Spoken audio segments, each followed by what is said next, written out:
Welcome to This Explainer. Today, we're unpacking the chilling realities and the ultimate triumphs of America's first permanent English colony, Jamestown. We're going to examine how a settlement teetering on the absolute brink of annihilation somehow managed to claw its way back and become the foundation of an entire nation. Let's see exactly how they pulled that off. Okay, let's jump right in with a truly shocking discovery from 2012.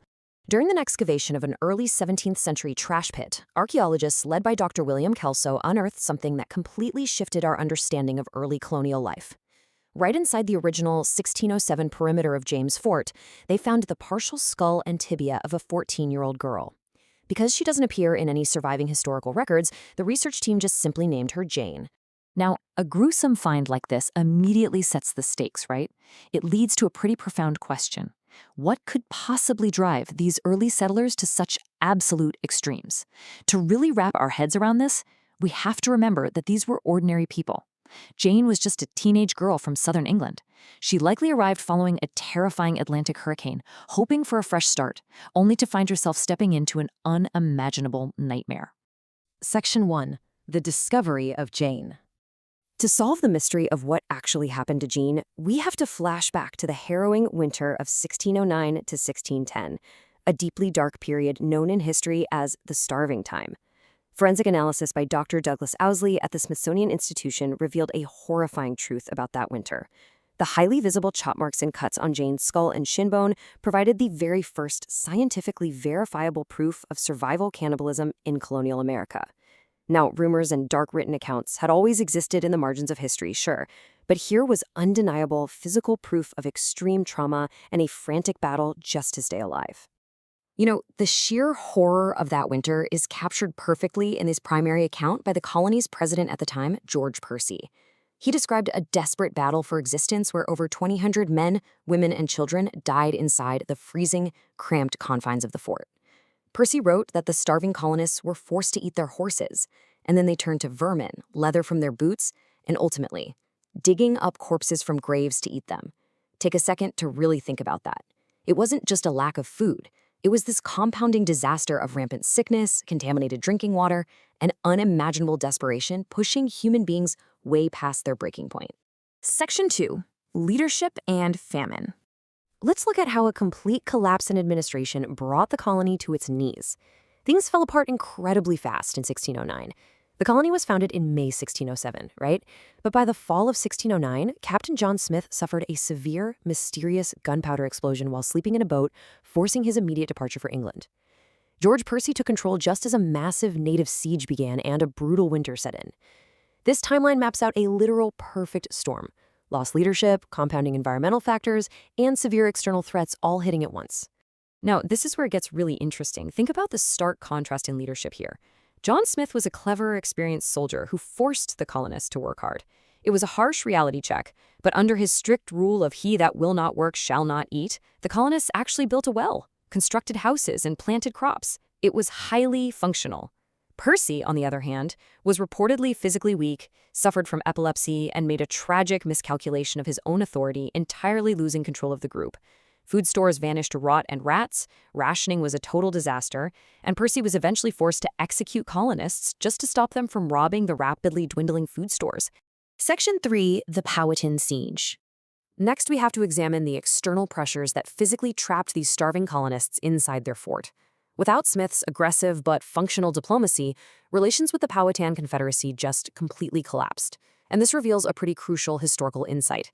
When diplomacy relies entirely on a single individual like Smith, its foundation is incredibly fragile. Once he was gone, the house of cards fell. Powhatan forces laid a relentless siege on Jamestown. The colonists were absolutely terrified to leave the wooden walls of the fort, which suddenly cut off all their access to hunting, fishing, and foraging. If we look objectively at the historical record, both sides engaged in severe violence for survival. The dynamic was completely broken at this point. English scavenging parties, like one led by Francis West, acted out of sheer starvation, burning native villages and resorting to piracy for corn. In response to these incursions, Powhatan forces executed brutal siege warfare. They intercepted and horrifically tortured foraging parties, such as the one led by Captain Ratliff, where all but 16 of his men were slain.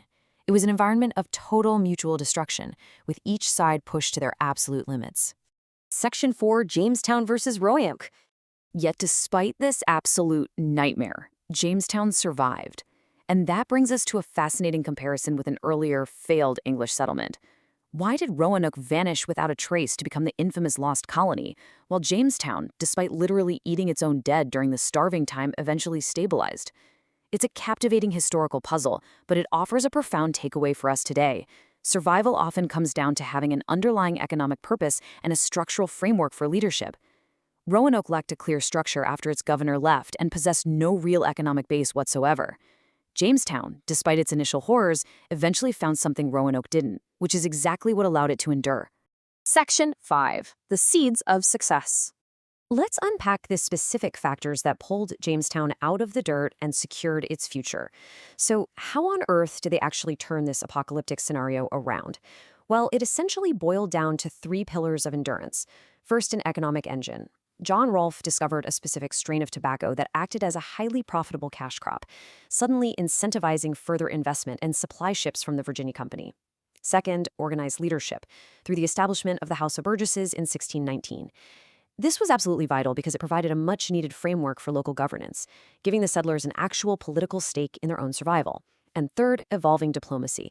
The marriage of John Rolfe and Powhatan's daughter Pocahontas ushered in a crucial, albeit temporary, period of peace that allowed the colony to finally breathe, plant, and expand. Section 6.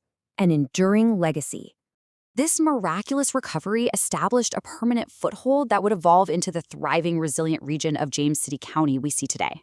And that initial stubborn survival from the starving time, it became baked right into the DNA of the region. Let's fast forward about 200 years to the often forgotten War of 1812, and we see that survival DNA tested all over again.